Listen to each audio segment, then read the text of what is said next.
Hello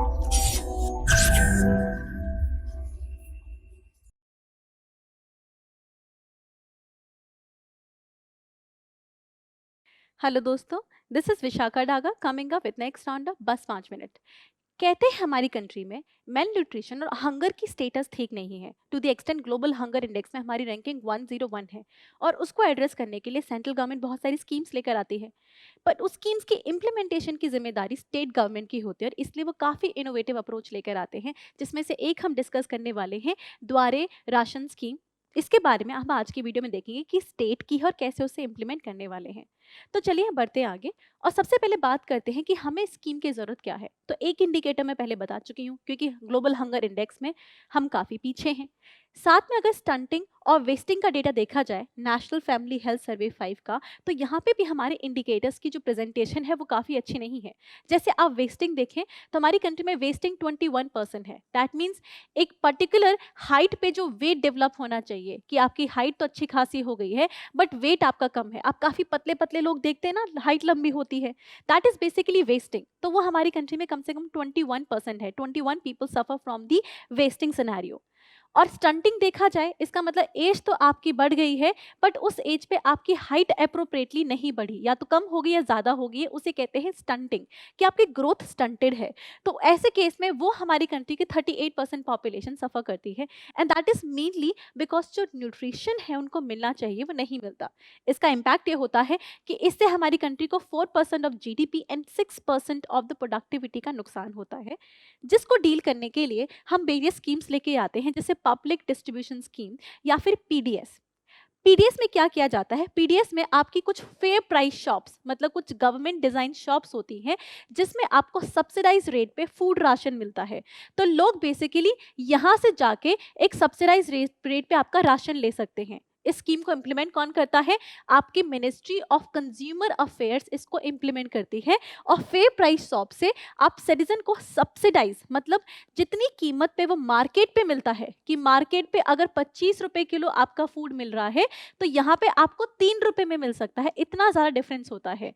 इसका मतलब ये जो बाकी आपकी 22 रुपए की सब्सिडी किसी भी सिटीजन को मिल रही है। अच्छा, यहाँ पे एक चीज़ और आपको ध्यान रखना है कि इस स्कीम को हम नेशनल फूड सिक्योरिटी एक्ट के अंदर अभी इम्प्लीमेंट कर रहे हैं, जिसमें कम से कम आपकी 75% ऑफ रूरल पॉपुलेशन कवर की गई है और 50% ऑफ अर्बन पॉपुलेशन। इन सम आपकी ऑलमोस्ट 67% ऑफ पॉपुलेशन को कवरेज मिली हुई है इसके अंदर, और ये मोस्टली राशन कार्ड होल्डर है। अच्छा, इसको इम्प्लीमेंट कैसे करते हैं कि फेयर प्राइस शॉप्स तक आपका राशन कैसे जाता है, इसको ध्यान से देखेंगे कि जो फेयर प्राइस शॉप्स में आपको मेनली ये फेयर प्राइस शॉप्स को ऑपरेट करते हैं, स्टेट गवर्नमेंट ऑपरेट करती है, जो कि लोगों तक राशन पहुंचाती है, राइट ना? ये काम स्टेट गवर्नमेंट का है। लेकिन स्टेट गवर्नमेंट को फूड ग्रेन अवेलेबल कराने का जो काम है वो आपकी सेंट्रल गवर्नमेंट करती है। तो सेंट्रल गवर्नमेंट क्या करती है? सेंट्रल गवर्नमेंट फार्मर से ये पैसा, फार्मर से प्रोक्योर करती है एक रेट पे। तो सेंट्रल गवर्नमेंट पहले क्या करती है? फार्मर से पहले प्रोक्योर करती है, फिर उसको ट्रांसपोर्ट करती है अपने गोडाउन्स पे, और गोडाउन्स में जाके उसको क्या करती है? प्रिजर्व। फिर वहां से स्टेट गवर्नमेंट को ट्रांसफर कर देती है। अच्छा, यहाँ पे एक चीज ध्यान रखिएगा, सेंट्रल गवर्नमेंट जब फार्मर से प्रोक्योर करती है तो मिनिमम सपोर्ट प्राइस पे करती है, एमएसपी। यहाँ पे वो प्राइस हाई रखने की कोशिश करती है, जिससे कि फार्मर के पास इंसेंटिव हो, वो ज्यादा क्रॉप उगाए। और जब वो स्टेट गवर्नमेंट को ग्रेन देती है तो उसको सेंट्रल इशू प्राइस पे देती है, राइट ना?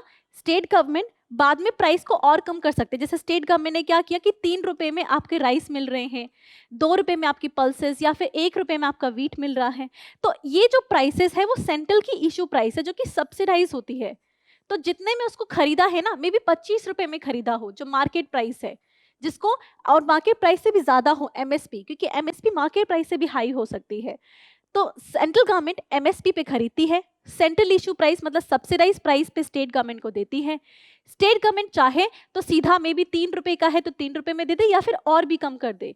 और भी कम करेगी तो वो खर्चा खुद स्टेट गवर्नमेंट आपका लेती है। यहाँ पे ध्यान रखिएगा, procurement, transportation, preservation central government का काम है, लेकिन लोगों को खाद्य उपलब्ध करवाना और बेनिफिशियरीज को आइडेंटिफाई करना कि कौन कौन से बेनिफिशियरी हैं जिसके लिए एसईसीसी का डेटा यूज किया जाता है, ये आपकी स्टेट गवर्नमेंट की रिस्पॉन्सिबिलिटी हो जाती है। चलिए अब आते हैं, अब यहाँ पे आपने एक चीज देखी होगी, स्टेट गवर्नमेंट की रिस्पॉन्सिबिलिटी है कि लोगों को खाना उपलब्ध करवाना। अब जितनी भी प्रॉब्लम्स हैं यहाँ पे, चाहे करप्शन हो, चाहे आपका लीकेजेस हो, या आपका मतलब खाना डाइवर्ज हो रहा है, इस सब का ध्यान रखना स्टेट गवर्नमेंट की जिम्मेदारी होती है। और इसी के लिए स्टेट गवर्नमेंट बहुत तरीके की स्कीम लेकर आती है। जैसे छत्तीसगढ़ की बहुत पॉपुलर स्कीम थी, जहाँ पे छत्तीसगढ़ ने इस पूरे प्रोसेस को डिजिटाइज कर दिया था कंप्यूटर की हेल्प से, बिकॉज ऑफ विच लोगों को जो खाना मिला है या नहीं ये उनको पता होता था। सो इट वॉज छत्तीसगढ़ का इनिशिएटिव। बट आज हम छत्तीसगढ़ ने हम वेस्ट बंगाल का इनिशिएटिव पढ़ने वाले। वेस्ट बंगाल ने स्कीम लेके आई है द्वारे राशन स्कीम। द्वारे मतलब गेट, राशन मतलब door step delivery of ration. लोगों के घर घर जाके आपको क्या करा रहे हैं, इसमें राशन उपलब्ध कराया जा रहा है। सीधा लोगों के घर जाके हम यहाँ पे राशन उपलब्ध करा रहे हैं।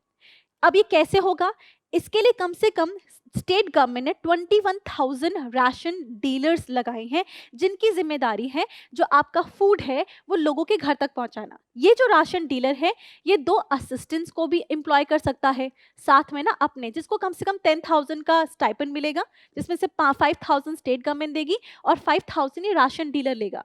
तो चाहे तो राशन डीलर खुद राशन उपलब्ध करवा दे, और अगर हेल्प चाहिए तो वो 2 असिस्टेंट्स को एम्प्लॉय कर सकता है, बट पैसे उसको अपने जेब से भी देने पड़ेंगे। इस स्कीम को इम्प्लीमेंट करने के लिए स्टेट गवर्नमेंट ने बोला कि राशन डीलर को 1 लाख रुपए उपलब्ध कराए जाएंगे, जिससे कि वो इस तरीके के व्हीकल खरीद सके, जिससे वो घर घर जाके राशन दे सकें। बिकॉज वो ऐसे जो राशन है या फिर जो आटा या आपका जो गेहूं वगैरह है उसको हाथ में लेके तो नहीं घूमेंगे, व्हीकल से उपलब्ध करवाएंगे। तो यहाँ पे 21,000 राशन डीलर हैं, जिनके लिए कम से कम $1 लाख 1 लाख रुपीज उनको दिए जाएंगे, जिससे कि वो व्हीकल खरीद सकें। और इस व्हीकल को ऐसा रखा जाएगा कि हर घर के कम से कम 500 मीटर की रेंज में ये आता हो, जिससे कि लोग आसानी से जाके फूड ले सकें। और एक fix date of the month होगा जब ये घर घर जाके राशन उपलब्ध करवाएंगे। तो ये आपकी स्कीम है। साथ में स्टेट गवर्नमेंट ने खाद्य राशन करके एक ऐप लॉन्च किया है, जिसका नाम है अमार राशन मोबाइल ऐप, जहां पे जाके वो राशन कार्ड के लिए जो सिटीजन है वो रजिस्टर करा सकते हैं। कि अगर आपके पास राशन कार्ड नहीं है और आप स्कीम को अवेल कराना चाहते हैं, तो राशन कार्ड और अपने आप को रजिस्टर कराने के लिए इस ऐप में जाके खुद को रजिस्टर करा सकते हैं। तो ये साथ में आपका ऐप लॉन्च किया गया है। इसके साथ आपकी स्कीम खत्म होती है। आई होप आपको समझ आई हो। If that is the case तो वीडियो को लाइक और सब्सक्राइब करें, और नहीं तो कमेंट सेक्शन में अपने डाउट्स डाल दीजिए। Thank you so much.